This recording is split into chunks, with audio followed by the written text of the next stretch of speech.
Abre a Bíblia no livro de Gálatas, capítulo 1, por favor. Gálatas, capítulo 1.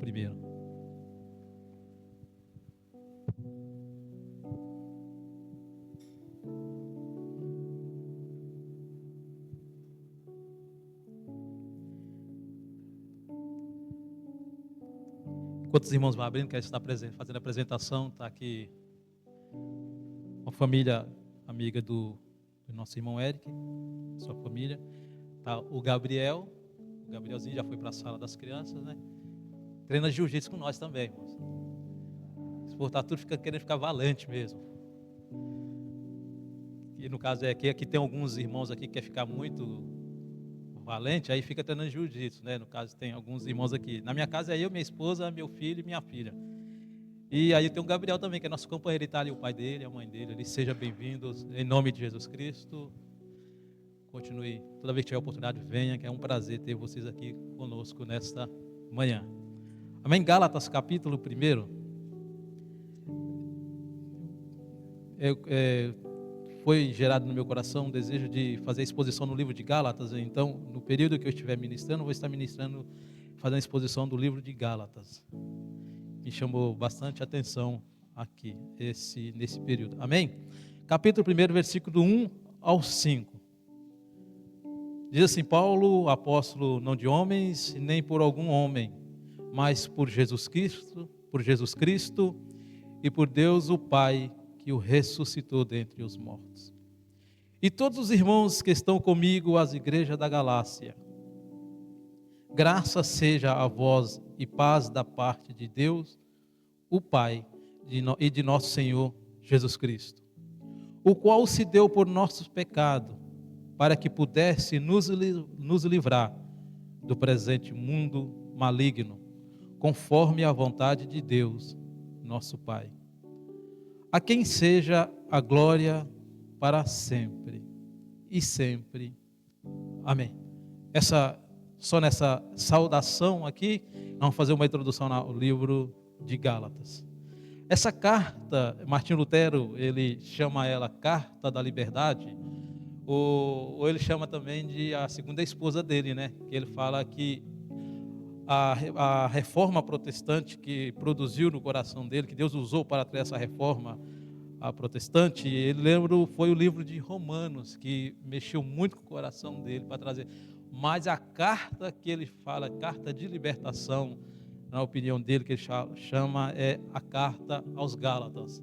É uma carta muito importante, desde quando nós lemos elas e queremos que Deus nos mostre os propósitos e os perigos que às vezes sondam as nossas vidas, principalmente as nossas vidas de igreja, de cristão, como nós estamos nos comportando diante de algumas coisas que andam aparecendo para nós.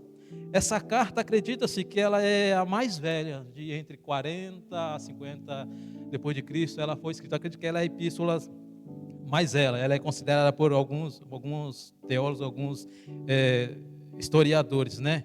E logo aqui nessa carta aqui, Paulo já nesse primeiro parágrafo aqui, nesses primeiros versículos, nós podemos ver que Paulo está aqui tratando de dois assuntos aqui que é muito importante.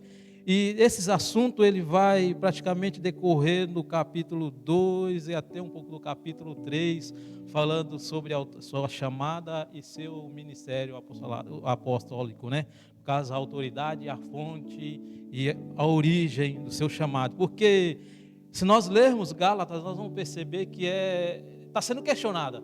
Paulo é apóstolo? Será que ele realmente é apóstolo? Quem foi que chamou ele?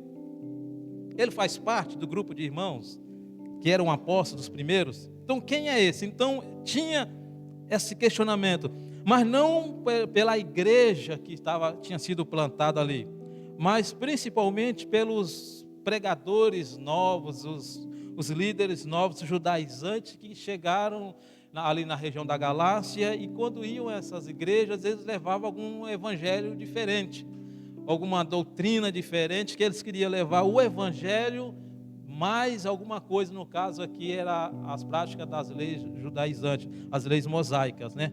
Então é o que às vezes nós chamamos, que às vezes nós estamos na igreja e ouvimos que alguém às vezes prega, algum pregador prega o evangelho e mais alguma coisa que você deve fazer para ser salvo. E colocando de lado a eficácia e o poder absoluto, que é somente através de Cristo, o sacrifício de Cristo, e nada do que você e eu venha fazer vai contribuir para a nossa salvação, tudo depende dele, partiu dele, foi planejado por Deus, foi montado por ele, foi executado por ele, então nada do que eu e você vai contribuir para a nossa salvação.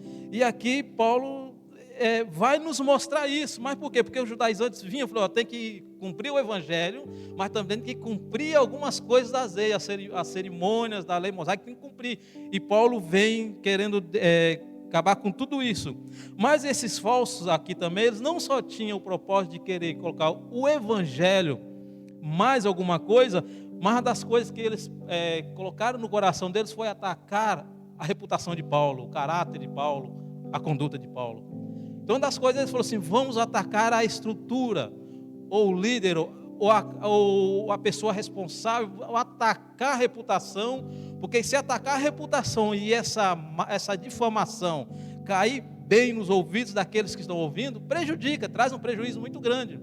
Nós temos exemplo, nós podemos ver muito isso no nosso mundo cotidiano, que basta alguém falar mal de alguma outra pessoa, e às vezes não é nem verdade, mas inventa uma mentira, mas dependendo da difamação, aquela pessoa está comprometida aonde que ela for, dependendo da situação. E mesmo quando é esclarecido, a difamação traz um estrago muito grande. Então tem esses perigos também que sonda as nossas vidas, e também estava sondando aqui a igreja. Aí Paulo logo ele já falou assim, aqui é Paulo, o apóstolo enviado não da parte de homens, nem por homem, por meio de homem algum, mas por Jesus, e por Cristo Jesus e por Deus o Pai que ressuscitou dos mortos, que o ressuscitou dos mortos. Então o que os falsos mestres estavam querendo buscar? Diminuir o caráter, a autoridade de Paulo, o chamado de Paulo, e como que ele foi chamado. Então ele falou assim, vamos atacar essa estrutura do chamado de Paulo, porque se nós atacarmos e se ter uma eficácia no propósito, nós queremos trazer esse dano à imagem dele, trazer pelo menos dúvida de quem foi que o chamou, quem foi que o escolheu, nós vamos conseguir ter eficácia, vamos ter um bom resultado naquilo que nós estamos querendo. Mas aí Paulo já chega e fala assim, Paulo, apóstolo, ele foi chamado por Jesus Cristo e por Deus Pai. Não teve nenhuma interferência humana, não teve nenhuma o pensamento ou estratégia humana inventada para que Deus ou Jesus Cristo viesse chamar Paulo. Se nós lermos o livro de Atos, no capítulo 9, lá bem antes, Paulo, ele estava naquele apedrejamento de Estevão, ele era novo, ele estava ali presente, estava ali, observou e viu tudo. Mas no capítulo 9, quando a igreja começou a espalhar, e evangelizar, os judaizantes viram o perigo desse novo movimento, desse cristianismo crescer e sobressair por cima do número de seguidores dos judaizantes. Então eles viram que era um perigo. Aí Paulo também, com essa vontade, querendo acabar com esses seguidores do Cristo, do Nazareno, ou esse movimento cristão, ele chega diante do sumo sacerdote, pede uma carta, para que quando ele fosse para Damasco, onde ele encontrasse alguns praticantes da fé cristã, ele pudesse levar preso até Jerusalém.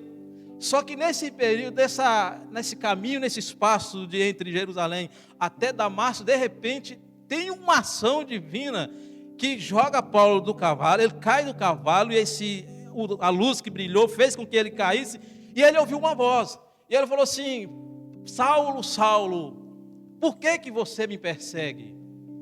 E Paulo quando ouviu essa voz, ninguém conseguia ouvir, ver ninguém, só ouvia. Aí Paulo perguntou, quem és tu, Senhor? Ele falou, só Jesus a quem tu está perseguindo, e dura coisa é você lutar contra esses aguilhões aqui. Aí Paulo chega e fala assim, Senhor, agora o que eu devo fazer? Então nós vemos que é uma interferência da ação direta de Deus para chamar Paulo. Não foi um homem, não foi método, não foi estratégia assim como os apóstolos queriam que substituísse Judas, Matias substituísse Judas, mas foi diretamente Deus, escolheu Paulo. E quando Deus decide escolher alguém, meu irmão, ele não depende do que você quer, do que você fala, do que você pensa, como que você vai aceitar. Não, quando ele decide escolher alguém, e se ele tem essa ação de escolher alguém, ninguém pode impedir. É o ponto que quando Paulo caiu e ele perguntou a Jesus: quem és tu, Senhor? Ele falou: Jesus é quem tu persegue. Aí nós chamamos que é a espinha dorsal de Paulo, que quando ele falou assim, maltrata os cristãos, e ele fala que está maltratando a igreja, então é que Cristo e a igreja é um corpo só. É a espinha dorsal da teologia de Paulo. Aí quando Paulo faz essa pergunta e tem a resposta, vai até certo, levanta e entra na cidade, que vai ser dito o que vai acontecer com você lá. E nessa passagem, quando Paulo está lá, Deus chama um homem e fala: Ananias, tem um homem, e ele está há 3 dias sem comer e sem beber, e ele está orando, e ele teve visão que uma pessoa ia colocar a mão nele e ele ia voltar a enxergar. Aí quando o Ananias ouve: quem é, Senhor? É Saulo. Ah, Senhor. Aí não, também já é demais, né? Eu ouço falar os danos e o mal que esse homem está trazendo à igreja, e você vai falar que quer escolher um homem desse? Aí Jesus falou assim: vai, porque eu vou mostrar para ele quanto que ele deve sofrer de padecer pelo meu nome e pregar o evangelho aos gentios. E ele vai ser o responsável de levar aos gentios, ao povo e aos poderosos. Foi. Então você viu que a chamada de Paulo não foi uma ação humana, foi uma ação divina. Aliás, a única ação humana que teve foi querer desmotivar Deus, como se conseguisse, de não escolher Paulo. Então quando ele fala assim: Senhor, esse homem traz muito mal, Senhor, vai, é ele que eu escolhi, pronto, e acabou. E quando ele chega lá, aí fala assim: irmão Paulo, o Senhor me mandou vir aqui orar por você. Interessante que ele já era perseguidor e falava mal. Agora quando ele entra na casa, ele fala: oi, irmão Saulo, o Senhor me mandou aqui colocar a mão para você enxergar. Então você vê que a ação de Deus muda o coração daquele que é chamado e daqueles que é um instrumento para ser usado. Deus muda tudo o coração, mas não tem nenhuma ação divina. E quando Deus decide escolher alguém, não interessa se está lá, distante ou longe. Deus aqui vai lá no exército do inimigo e arranca o general de lá, o Paulo, e faz um grande general e um grande apóstolo do evangelho para os gentios, que chega até nós hoje. Então quando Deus decide escolher alguém, meu irmão, se Deus chamou você ou escolheu você para alguma coisa, fazer alguma coisa, não interessa como alguém vai receber essa notícia, se vai concordar, não interessa. Se Deus chamou, ninguém vai conseguir impedir. Foi interferência divina, foi uma ação divina. Nada do homem. Em Atos capítulo 13 também fala do versículo 1 ao 13, quando a igreja de Antioquia estava orando, estava jejuando e servindo ao Senhor, o Espírito Santo chega e fala para ele separar Paulo, Saulo e a Barnabé para a obra que eu os tenho escolhido, que eu os tenho chamado, cada um deles. O que o homem contribuiu aqui? Com nada. Aí então Paulo tinha autoridade de falar assim: não de homens, mas por Jesus Cristo. Tem uma missionária que eu conheci lá em Minas, ela é Joana Dark, ela fala assim que quando colocar uma pessoa para substituir Judas, lançaram sorte para escolher uma outra pessoa. Aí ela falou assim: os homens estavam escolhendo um, mas Deus já estava planejando, já tinha escolhido Paulo, já fazia tempo, para fazer aquilo que ele tinha escolhido. Então aqui Paulo ele fala assim: não tem nada a ver com o homem, nada, não tem nenhuma ação de homem, nenhuma estratégia de homem, foi diretamente do Deus e da pessoa de Jesus Cristo. Calvino comenta aqui que, nessa parte aqui, que ele fala que os opositores de Paulo aqui, eles tinham uma intenção aqui, não simplesmente as calúnias deles que levantaram contra Paulo, não era só despojar ele completamente da dignidade do ministério cristão. Eles recusavam dar esse título de apóstolo para ele. Então eles queriam arrancar isso, porque sabendo que arrancando esse título de apóstolo de Paulo, as outras coisas estavam comprometidas.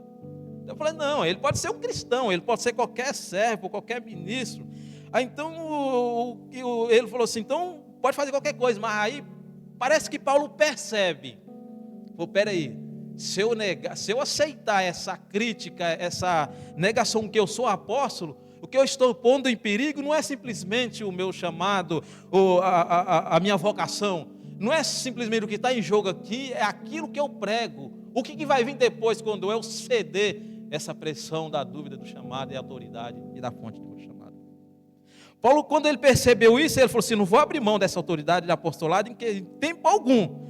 Porque se ele abrisse mão disso, ele ia colocar em xeque a tua própria pregação mais para frente. E eles iam questionar com você. Ele falou: nada do que os homens fazem. E qual é a origem desse chamado? É o próprio Deus. E essa origem é que dá autoridade, essa origem é que dá legitimidade ao chamado de Paulo. Não é porque se fosse eu que tivesse escolhido, ou o pastor Douglas, alguém escolhesse alguém para trabalhar, fazer alguma coisa no ministério, é diferente. Então, é legítimo ou não? É de Deus ou não? Pode ter dúvida. Mas quando Deus escolhe, ele fala, usa a própria identidade do próprio Deus, Pai, do Filho, ele está falando, é legítimo. Olha quem me chamou aqui. E quando ele fala assim, foi ele que chamou, ele está falando assim, tem alguém que é a autoridade suprema que está por cima disso tudo, que é o dono da igreja, que é o Senhor da igreja, e é ele que instruiu Paulo, é ele que chamou Paulo, é ele que escolheu Paulo, é ele que enviou Paulo, é ele que usou Paulo da maneira que ele quis. E esse Senhor e dono da igreja ainda continua sendo o mesmo, e ele age da mesma maneira. Quando ele quer usar alguém ou chama alguém, não necessita da opinião daqueles que pensam diferente. Quando ele decide, a Bíblia fala que ninguém pode arrebatar das mãos de Deus aquilo que está nas mãos dele.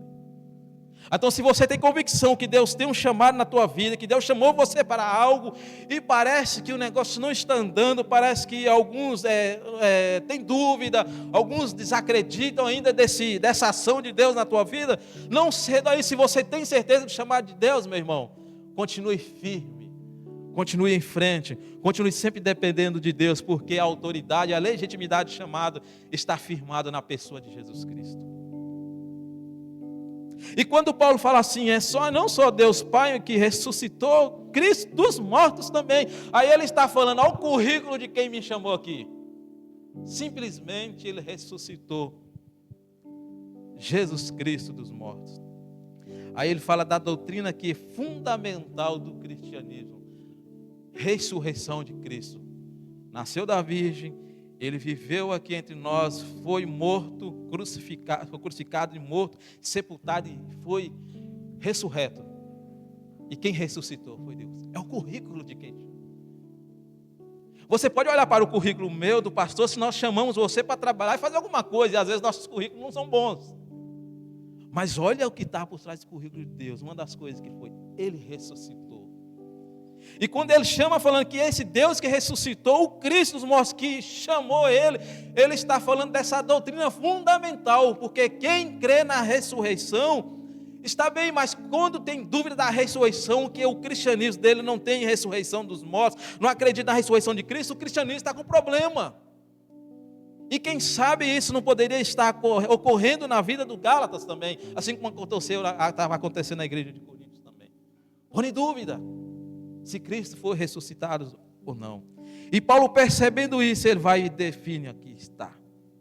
E quando ele vai e fala assim, que Deus é que o escolheu, que Cristo foi ressurreto por Deus, o Pai, ele torna isso mais o que? Essa autoridade mais completa, perfeita, e quem o chamou?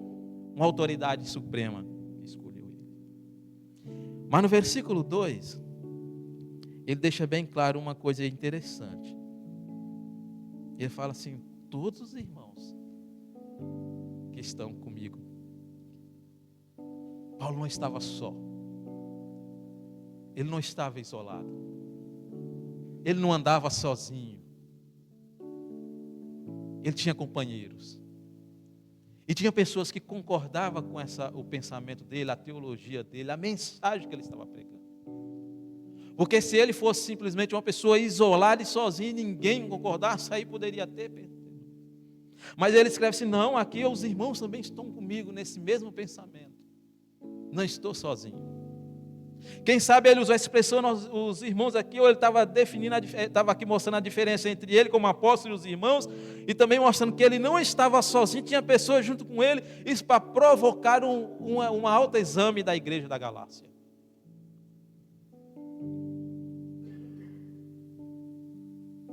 E o bom que Paulo nos mostra aqui, que ele não andava sozinho, tinha alguém com ele.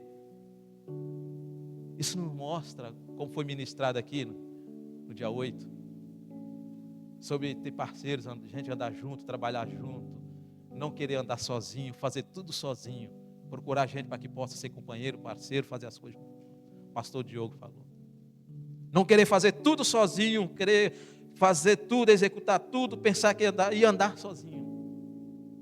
E essa autoridade, essa aqui, que Paulo demonstra que ele não estava sozinho, provoca isso o quê?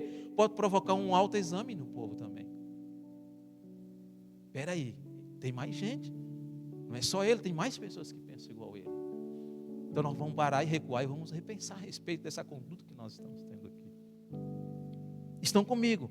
As igrejas da Galácia, então não era só uma igreja aqui. Você está no plural e está falando as igrejas. Todas as igrejas lá estavam com um problema aqui. Você lembra que eu falei que foi escrito mais ou menos de 40 a 50 anos depois de Cristo? Muito rápido.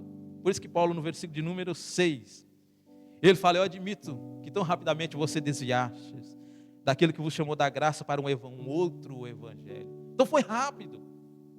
Então a igreja toda estava corrompida, e Paulo vai e escreve essas igrejas: Senhor, eu não estou sozinho, estou com os irmãos, e todas as igrejas. Mas o que mais me chamou a atenção aqui foi essa palavra das igrejas aqui, que Paulo não definiu, não arrancou esse nome de igrejas, das igrejas que estavam com problema. Paulo falou assim: essa é a igreja, é as igrejas. E às vezes nós pensamos que temos autoridade de tirar o nome de igreja de qualquer comunidade. Nós não temos essa autoridade, nós não temos esse direito. Nós podemos condenar, nós podemos discordar de algumas práticas, ou se for, principalmente quando for contra a Bíblia, contra as doutrinas bíblicas, nós devemos até condenar alguns comportamentos. Mas nós não temos a autoridade de arrancar o nome de igrejas de algumas comunidades que existem por aí. E às vezes nós achamos que somos os doutores, os melhores, e definimos qual é a identidade que é a igreja, que não é. É lógico que nós temos um cuidado de examinar os acontecimentos e as práticas desses movimentos. E Paulo vai e fala isso, e é interessante que Calvino ele falou assim, até as igrejas mais puras têm as suas máculas, e algumas são caracterizadas não por algumas poucas manchas, mas por essa deformidade completa. Embora doutrinas e práticas de uma comunidade talvez não satisfaçam todos os nossos aspectos e desejos, nós não devemos afirmar imediatamente que ali não é uma igreja. Esse que nós devemos tomar cuidado. Igrejas têm seus problemas, comunidades têm seus problemas, seus defeitos? Tem. Igrejas têm alguns comportamentos diferentes? Tem.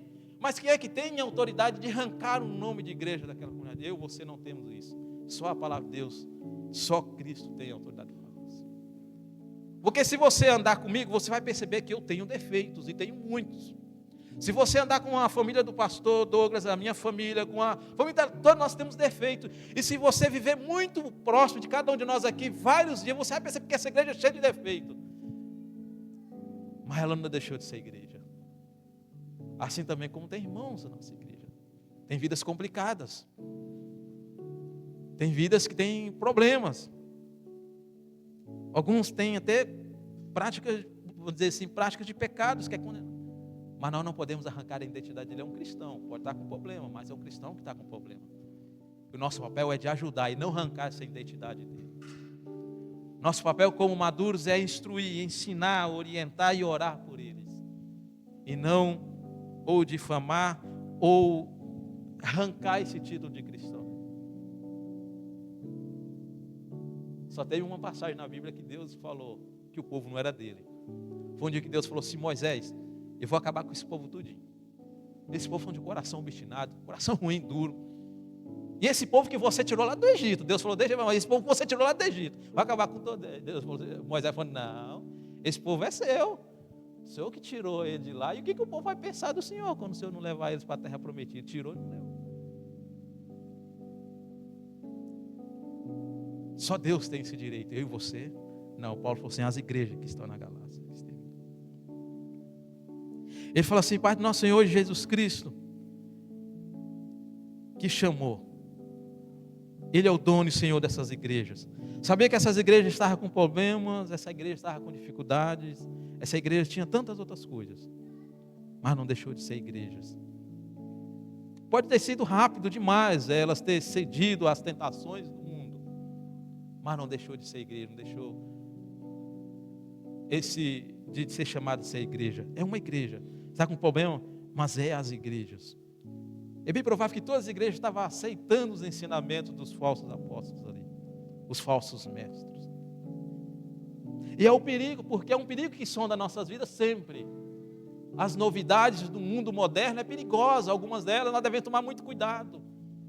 Se essas novidades, essas coisas novas que andam acontecendo, esses movimentos novos, se não estão roubando e matando a fé de nosso coração. Que às vezes nós somos receptivos demais, aceitamos fáceis demais as coisas. É bom, vamos aceitar, é bom, é bonito, é legal, é da hora, atrai. Mas será que isso não está trazendo? Será que nós não estamos brincando com perigo? Será que algumas práticas de alguns outros que estão ensinando por aí, que às vezes nós queremos trazer e praticar em nossas vidas, em nossas comunidades também, será que não está nos fazendo brincar com o pecado, brincar com o perigo, brincando com a nossa eternidade? Ou usar a expressão, nós estamos às vezes andando no fio da navalha e não estamos nem observando o perigo que está. Movimentos existem por aí muitos. Assim como essa igreja, todas as igrejas da Galácia cedeu. Será que algumas práticas de nós não estamos cedendo por causa da pressão? Porque a maioria estão fazendo e nós achamos que isso é bom também, então eu vou entrar nesse mesmo movimento. Será que esse perigo, nós não estamos brincando com ele também?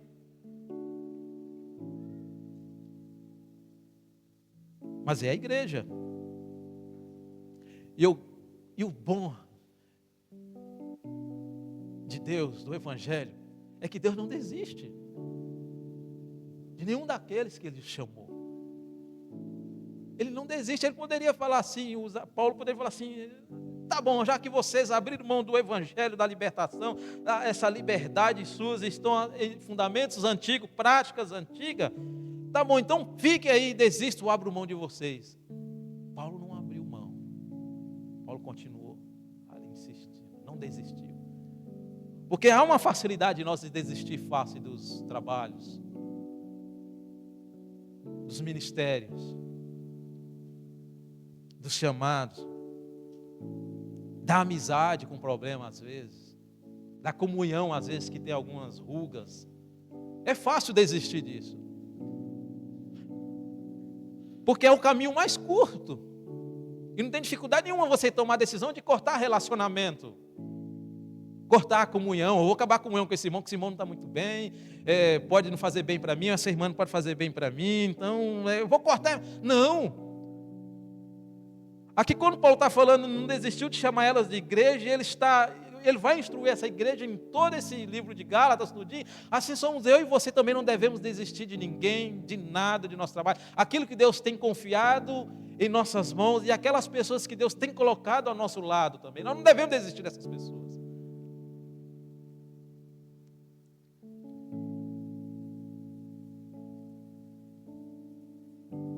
Aí ele fala aqui, no versículo de número 4. Versículo número 3. A graça seja a vós e a paz da parte de Deus, o Pai, nosso Senhor Jesus Cristo. A bênção apostólica de Paulo, a bênção que ele usa para abençoar todas as igrejas, na maioria todas as cartas dele que ele escrevia. E ele fala, essa graça, esse favor que vocês não merecem, essa benevolência de Deus para a vida de vocês, que haja, que possa acontecer, que possa ter na vida de vocês. Mesmo que vocês não mereçam, mas vocês, eu desejo que Deus tenha essa ação de derramar a graça dele. Aliás, reconheça essa graça de Deus em todos os momentos. E reconheça que tudo que você é, que você faz ou que você tem, tudo tem origem à graça de Deus, o favor de Deus na tua vida. Se você é um homem hoje que você é, se você é uma mulher que você é hoje, você é um jovem, você tem uma família, você tem um ministério, é simplesmente porque foi a ação da graça de Deus na vida de você. Não foi porque você fez ou porque você mereceu alguma coisa, foi a graça. E às vezes nós somos arrogantes e pensamos que nós merecemos alguma coisa. somos dignos de alguma coisa, temos direito de alguma coisa, exigimos alguma coisa, determinamos alguma coisa, igual alguns movimentos evangélicos têm por aí. Não. Nada do que eu faço, nada do que eu falo, nada do que eu vou planejar, nada vai determinar o que pode acontecer na minha vida. É tudo, a fonte é a graça de Deus. Paulo deseja essa graça de Deus na vida dele, esse favor de Deus na vida de toda a igreja, porque se não for a graça de Deus, irmão, nessa comunidade Betel aqui de Ramamassa, não vai para frente, não vai. Eu não vou para frente com a minha vida de família, de ministério, o pastor não vai, você não vai a lugar nenhum, se não for e depender simplesmente da graça de Deus. E eu vou falar uma coisa, vamos largar dessa maneira de nós querer agradar a Deus, que nós nunca vamos conseguir agradar a Deus. Então rende-se à graça dele, que é muito melhor. É muito mais fácil. Eu não vou conseguir agradar a Deus, não vou conseguir recompensar Ele por nada, então vamos render a graça dele e pronto, e acabou. Paulo não só sugere, pede a bênção da graça de Deus, mas a paz também. E essa Paulo que Paulo sugere aqui para a igreja aqui também, não é uma paz ausente de problemas e de lutas diárias, mas é uma paz interior. É a paz que Jesus falou assim, a paz que eu dou para vocês não é a paz a qual o mundo dá, mas uma paz que independente da situação que você está enfrentando, você está em paz consigo mesmo. Isso não vai te afetar em nada. É aquela paz que quando você planeja, trabalha, faz, dedica tempo, ora, e às vezes até financeiro, dedica muita coisa, muita confiança, e dá errado. E aí isso não abala você, porque você está em paz com Deus. As portas não estão abertas para mim, não está funcionando as coisas para mim, não está indo para frente, não prospera, não consegue. Isso não afeta você, não afeta a minha vida, porque nós temos essa paz de Deus. E essa paz que Jesus falou que ia derramar sobre a igreja, que é independente da circunstância, é essa paz que eu e você devemos orar e pedir a Deus todos os dias. Que o mundo exterior, o mundo físico, os acontecimentos no mundo, não tire nosso sossego, não tire o nosso sono, não tire a nossa paz. Não tire a maneira, não tire nossos pés dessa rocha firme que é Jesus Cristo, que nós estamos em paz. Pode estar caindo o mundo à nossa volta. Nós podemos estar andando no vale da sombra da morte. Nós podemos estar cercados com todos os bichos de escorpiões e vespas por aí. Mas nós estamos em paz. Isso não afeta nós, porque a paz que Deus nos deu, ela não é tocada, não depende daquilo que acontece comigo. Essa paz que Paulo está desejando que a igreja tenha. Essa paz que Jesus falou que dava para ele. Essa paz que Jesus, mesmo quando ele chegou no livro de João, no capítulo 20, versículo 19, e Lucas, capítulo 24 e 36. E quando Jesus morreu, foi sepultado, o povo ficaram tudo tristes e decepcionados. De repente Jesus chega nos ambientes e fala, a paz seja convosco. Porque não adianta você ter tudo de bom, ter notícias boas, você ter tudo dar certo para você, mas você não tem a paz de Deus. Não está em paz com você mesmo, não está em paz com Cristo. Qualquer coisa te afeta, te abala. Os discípulos iam receber aqui, ó, Jesus poderia chegar e falar assim, ó, eu estou vivo, estou aqui, ó, estou pronto aqui, olha para mim aqui com as minhas mãos, olha aqui, toca em mim. Não, antes de tudo Jesus fala assim, a paz seja com todos vocês. Porque não adianta ter notícia boa se você não tiver paz. E é essa paz que Paulo está desejando aqui. Graça e paz para vocês. John Stott, no livro do Comentário Gálatas, ele falou assim que nessa saudação de Paulo aqui, nessa bênção apostólica aqui, tem 3 verdades aqui teológicas. Uma verdade que ele fala que é o evangelho da salvação, a natureza da salvação e a reconciliação de nós com Deus através de Jesus Cristo, simplesmente nessa saudação aqui que ele está falando, essas 3 verdades. Por quê? Porque quem é o evangelho da salvação? Sim, o evangelho é para que fazer o rico, prosperar a minha vida financeira. Não, o propósito do evangelho não é para isso, o propósito do evangelho é para salvar. A preocupação, o propósito do evangelho é tratar da nossa eternidade, em primeiro lugar. E as demais coisas Deus vai acrescentando, conforme a vontade e o querer dele. Então é salvação, a preocupação de Deus, o propósito de Deus, quando enviou Cristo, não foi para enriquecer eu e você e prosperar, foi para dar salvação, oferecer salvação, presentear nós com a salvação pela graça dele. Isso só vem através de Deus, a origem é Deus. E através disso tudo, desse movimento, essa ação de Deus, nós somos reconciliados com Deus, porque nós éramos inimigos, nós éramos pecadores, nós éramos inimigos de Deus, fazia tudo que era contrário à vontade de Deus, nós já éramos pessoas praticamente destinadas ao inferno, mas a ação de Deus, através de Cristo Jesus lá na cruz, nos reconciliou, cada um de nós com Ele mesmo. Amém, irmãos?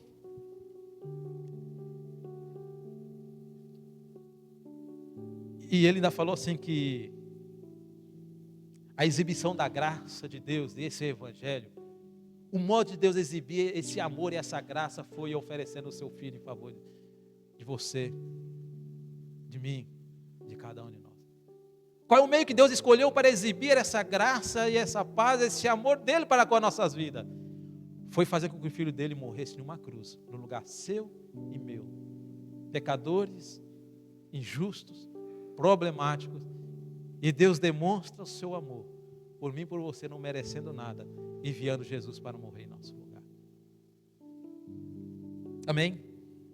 O versículo de número 4 fala assim: ao qual ele se entregou a si mesmo por nossos pecados, a fim de nos resgatar dessa presente era perversa, segundo a vontade de Deus. Ele se entregou. Não é porque colocaram ele lá, não é que mataram ele. Ele se entregou. Ele foi de livre, espontânea vontade de Jesus. Ele carregou aquela cruz, ele sofreu aquela punição, aquela morte, o juízo de Deus. E não foi porque quiseram fazer esse mal. Isso fazia parte, é parte do plano de Deus, do resgate de Deus. Então ele entregou a si mesmo, para que pudéssemos ser perdoados, e nos entregou para o nosso pecado. Esse se entregou aqui, esse caráter da morte de Cristo, que é indicado que a expressão entregou a si mesmo, a morte de Cristo, foi um sacrifício pelo pecado com objetivos concretos, para perdoar, trazer perdão, regeneração, remissão à vida minha e à vida sua. Esse foi o propósito. E Cristo, essa é a expiação pelo pecado meu e seu, ao qual nós somos redimidos dele, devemos nos levar a abandonar qualquer coisa, porque se nós falamos que fomos redimidos através de Cristo, fomos lavados e comprados pelo poder do sangue dele, pela morte dele na cruz, então nos compromete também a nos envolver tudo o nosso mundo, toda a nossa vida nesse evangelho. John Stott falou que isso chamaria a missão resgate. A missão de Deus, de Jesus, foi resgate. Deus planejou, o Filho veio e executou essa missão. Então ele se entregou a si mesmo. Então esse cobra exige de mim um quê? Ter simplesmente uma vida devota de igreja, de cultos no domingo, ou de alguns estudos bíblicos? Não, é em toda a minha vida. É o trimestre que nós vamos estar tratando esse trimestre, cosmovisão cristã, toda a tua vida. Porque quando ele falou assim, entregou a si mesmo para perdão de pecado, para que nos pudesse livrar desse presente mundo maligno. O mundo está caído, corrompido, todo o sistema desse mundo é corrompido, é caído, é contaminado pelo pecado. A tua vida sua familiar, a tua vida no trabalho, a tua vida de igreja, a tua vida de empresário, a tua vida de empregado, a tua vida de casado, a tua vida de estudante, toda a tua vida. Deus, através do evangelho, quer que você entregue as mãos dele e faça parte desse evangelho. Essa é a cosmovisão cristã. Você venha na Academia da Palavra na sexta-feira, é o trimestre onde está cuidando de tudo isso aqui. Ele falou, não só simplesmente de resgatar desse presente mundo perverso. Interessante que tem algumas palavras daqui no Novo Testamento, que é esse agorás, uma palavra grega que quer dizer adquirir ou comprar no mercado. E tem várias passagens bíblicas que usam isso. Comprar lá no mercado, ir lá no mercado e comprar.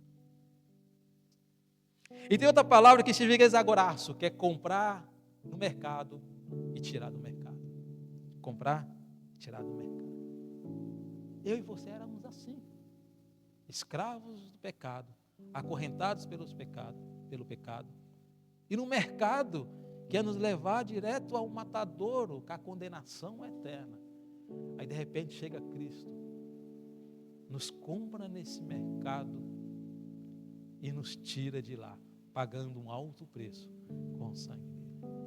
Um alto preço. Escravos que não merecia nada, não é digno de nada, não serve.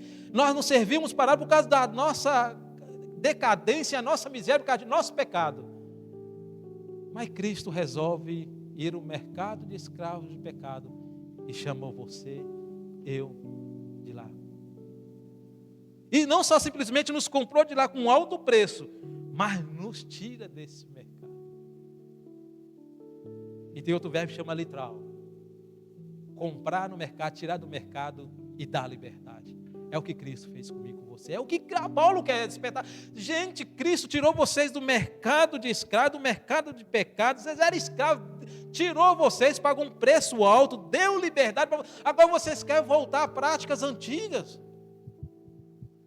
O que é isso? Vocês conhecem liberdade, gente. Por que vocês querem voltar a ser escravo normalmente de fundamentos que homens criam, esses ensinamentos novos que eles estão criando? Para que vocês querem isso para a tua vida? Pedro foi até duro um pouco, que ele falou que pessoas que às vezes viram as costas para a graça de Deus, ele chama até de cão, né? De porco quando foi lavado, depois volta à lama, e cão que quando vomita vai lá e come. Ele usou essa passagem. E aí nós estamos assim, às vezes Cristo nos chama, nós estamos na graça, na presença dele, somos livres. Aí vai passando o tempo, nós vamos cedendo às tentações do mundo, e quando pensa que não está sendo escravo de comportamentos nossos, que é condenado pela palavra de Deus. Quantas coisas que nós não praticávamos mais, quando nós praticávamos, aí Cristo nos chamou, nos resgatou, nós somos livres. Ele nos libertou. Com o passar do tempo, vai passando 1 ano, 2, 3 anos de crente, o camarada volta a ser escravo de novo daquelas mesmas práticas antigas que eles tinham. Às vezes nós somos assim, temos esse comportamento. Nós nos conformamos porque parece que a saudade de um mundo caído, a saudade dos pepinos e das cebolas do Egito, parece que faz falta. Saudade.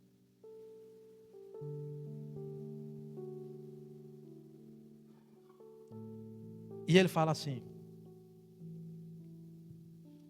nos livrar desse presente mundo. Não tirar desse mundo, mas livrar. Foi a oração de Jesus. Pai, eu não quero que tire-os do mundo, mas quero que o preserves no mundo. Não tire eles daqui e coloque eles em um mundo isolado, mas que preserve. O Evangelho de Deus é nos livrar das garras desse mundo caído e nos preservar. E nós nos mantermos sempre buscando a graça de Deus para permanecermos firmes e não cedermos às tentações do mundo e se tornar escravo de alguma outra coisa. João disse que aquilo que o homem é vencido, aquilo ele se torna escravo. Aí eu pergunto se tem algumas tentações nesse mundo, nós somos vencidos por ele. E alguns nós somos escravos dele há muito tempo, mas não reconhecemos. Será que não está na hora de nós fazer um autoexame e pedir a Deus orientação? Deus, o que está me escravizando? É isso ou aquilo, comportamento que eu faço, como eu me comporto, está me escravizando. Será que não está na hora de eu e você reconhecer? Nós precisamos mais de uma ação de Deus para nos libertar de algumas coisas que nós cedemos. Mas ele chega e fala assim: livrar do mundo maligno, mas que conforme que é a vontade de Deus. É o que nós falamos, é a fonte original, não só do chamado de Paulo, mas a fonte original da graça de salvação, que é Deus. É plano dele. Ele planejou, ele montou tudo. Não há nada que você possa fazer para contribuir, ação nenhuma minha e sua, para que possa influenciar na vontade de Deus. Nada do que eu faço, nada do que eu possa falar. Deus montou esse plano de salvação. O Filho veio e executou esse plano lá na cruz. E hoje o Espírito Santo está aplicando esse plano de salvação no coração meu e seu. O Espírito Santo, o papel dele é aplicar, trazer esses valores eternos. Nós reconhecemos os valores eternos e espirituais que existe, né, essa grandeza de amor, de evangelho, de salvação. Como que o John Stott falou, é a verdade da salvação, a natureza da salvação e a reconciliação com Deus. Essa coisa, essa ação, o Espírito Santo quer trazer, quer promover no coração de cada um de nós. Então foi pela vontade de Deus. Partiu exclusivamente dele. Ele fala não só da vontade de Deus, mas é nosso Pai. Aí Paulo chama a atenção deles aqui. Não olhe para Deus como um ser carrasco, déspota, como um ser que está cobrando, exigindo e punindo. Olhe para Ele, com um olhar, com uma lente diferente. Olhe para Deus, como Ele sendo seu Pai. Qual é a visão que você tem de Deus? Pai, um ser carrasco e duro. Paulo falou assim, era conforme a vontade dele. E Ele é nosso Pai. Olhe para Ele como Pai. E esse Pai, às vezes ele disciplina, às vezes é um pouco duro, mas é Pai. Tudo que Ele faz, toda a ação que Ele tem na vida dos filhos é por causa do amor que Ele tem. Concorda ou discorde, disciplina, exorta, às vezes é um pouco mais duro, mas é a ação do amor, é isso aí. É o Pai. Então, se às vezes Deus está, às vezes, nos puxando a nossa orelha, nos disciplinando, é porque Ele é Pai e Ele continua nos amando. E isso é bom, porque Ele não desistiu de mim nem de você. Se algumas coisas estão acontecendo, quem sabe não é Deus sacudindo a nossa vida, para nós esperar, Ele é Pai. Só que Paulo fala aqui de um sentimento de olhar para Deus Pai, não para um olhar egoísta, pessoal, um pai pessoal. Pai é nosso, está no coletivo. Isso quer dizer o quê? Que a família é grande. E você tem muitos irmãos. E não onde tem muitos irmãos, o Pai ama a todos. Esses irmãos dessa grande família. Mas só que os irmãos, esses filhos desse pai, tem muitos filhos que têm problema. Tem temperamentos diferentes, tem comportamento diferente, tem natureza diferente. Tem uns que é bonzinho, outros é mais ou menos, outros é valente demais, outros é pai, mas é o pai, a família grande é assim. Eu tenho 3 filhos. E cada um tem um temperamento diferente. Cada um. Eu devo menosprezar um, jogar um, expurgar um? Não. E os irmãos devem expurgar um por causa de um comportamento que não concorda, por causa do temperamento? Não. É pai, somos irmãos. Temos a graça de Deus é suficiente para tirar essa diferença, preencher essa diferença que existe entre nós. A graça de Deus. Se nós, irmãos, se eu e você não sabem viver entre irmãos, por causa que Deus sendo nosso Pai, nós não sabemos viver com essa diferença entre irmãos, isso quer dizer que é um sinal que nós não conhecemos ainda a graça de Deus. Essa graça de Deus nós não estamos a valorizando e nós estamos desprezando e reconhecendo que ela não é o suficiente para suprir essa diferença que existe entre eu e você. Se eu não quero andar com Hirai, porque ele é corintiano, é um problema grave, sério, e eu sou atleticano, e eu não quero andar porque nós não batemos, não dá certo, meu irmão, peraí, isso quer dizer que a graça de Deus ainda parece que não é o suficiente na minha vida. Não por causa que a graça não é o suficiente, é porque eu ainda não me envolvi o suficiente.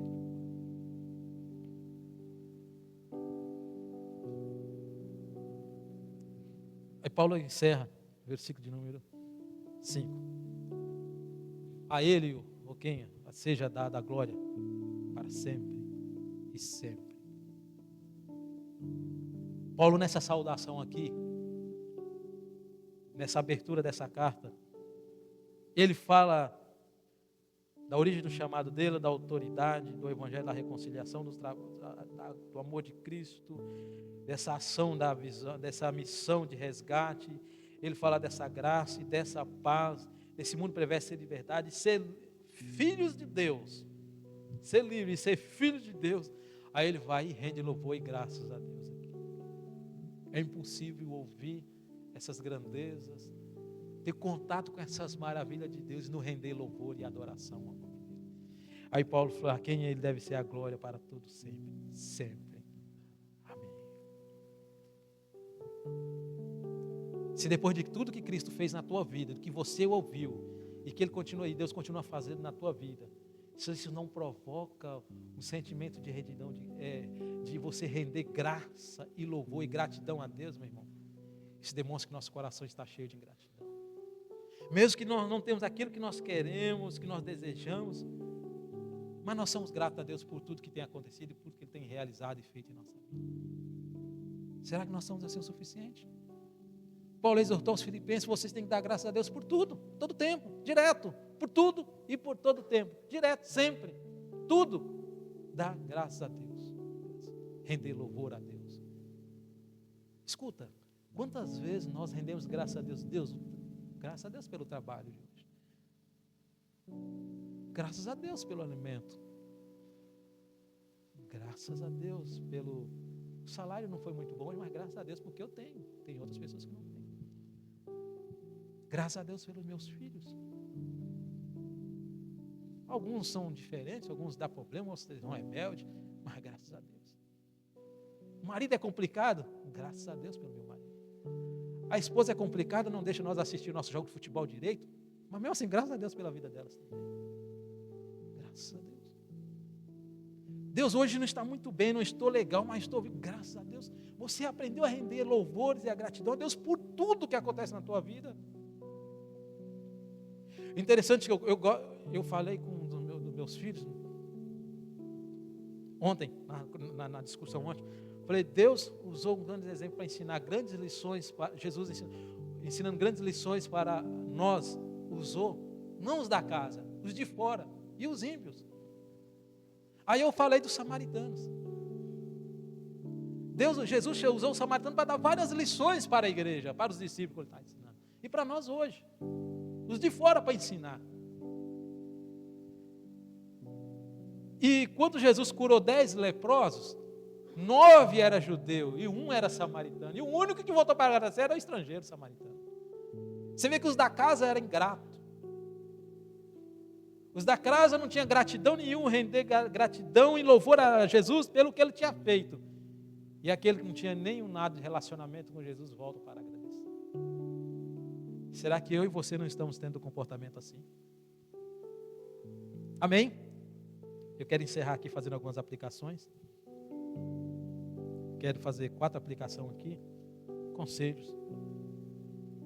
Esteja sempre pronto para defender a tua fé e o teu evangelho, o teu cristianismo, independente do lugar que você está, independente do que pode acontecer com você. Seja pronto, seja sempre pronto. Pode causar prejuízo, mas a minha fé, o meu cristianismo, eu não abro mão. Esteja pronto para isso a qualquer momento. Porque Paulo já estava pronto aqui para defender a autoridade do chamado dele e do evangelho que ele pregava. Segunda coisa, quando você perceber que alguma coisa está te levando a ser escravo do mundo caído e do passado, de práticas que nós tínhamos antigamente, corre mais rápido para Cristo. Porque não existe nada que possa impedir a ação dele de dar a libertação para nós. Se você percebe, ou nós percebemos alguma coisa que está querendo nos escravizar, está nos prendendo, nos impedindo de ter uma vida mais de devoção, de comunhão com Deus, recorra a Cristo, que em Cristo há libertação. A terceira coisa é, o que você está fazendo hoje é saudável? O que eu e você estamos fazendo é saudável? É conforme ao Evangelho? A conduta, a prática minha e sua. Às vezes nós estamos vindo no culto, participamos do movimento da igreja, mas é a nossa prática, a nossa conduta, nosso comportamento lá fora condiz com o Evangelho? É um ato exame. É eu que devo olhar para mim e você olhar para mim. Peraí, eu me comporto aqui, não tem nada a ver de Evangelho. O que eu estou fazendo está fora dos princípios do Evangelho. A quarta coisa é, os Gálatas, eles receberam Paulo muito bem. Não só Paulo, recebeu muito bem, demonstrou muito amor, hospitalidade para Paulo. Mas nesse período que apareceram os falsos apóstolos, eles cederam e começaram a falar mal de Paulo, a duvidar de Paulo. Tome cuidado com aqueles nossas pessoas, irmãos em Cristo que estão comigo e com você. Às vezes, numa ausência deles, aparece alguém diferente e quer difamar essas pessoas para mim e para você. E às vezes nós estamos dando ouvido e aceitando. E às vezes aquele comportamento de amor que nós tínhamos com eles, quando estava perto, mas agora está longe, agora nos coloca dúvida por causa de uma falsa, alguma difamação que alguém trouxe. Nós tomamos cuidado com aquelas pessoas que vêm trazer as coisas, as novidades, leve e traz, difamando, deformando alguém e colocando em risco a nossa comunhão. Pare, vamos parar e pensar a respeito disso. E quero concluir usando a frase de Timóteo no livro dele, que ele fala de Gálatas. O livro de Gálatas é uma dinamite pura. É uma explosão de alegria e liberdade, e que nos faz desfrutar de profundo significado, segurança, salvação, vida e bênção, a qual só vem através de Deus para o teu povo. Eu te convido você para essa jornada no livro de Gálatas. Toda vez que estiver ministrando, não só, mas leia também o livro de Gálatas. Estude, medite nesse livro. Que ali você vai descobrir coisas grandiosas e orientação para como nós devemos nos comportar com as coisas que estão acontecendo. Amém? Deus abençoe. Continue abençoando vocês em nome de Jesus.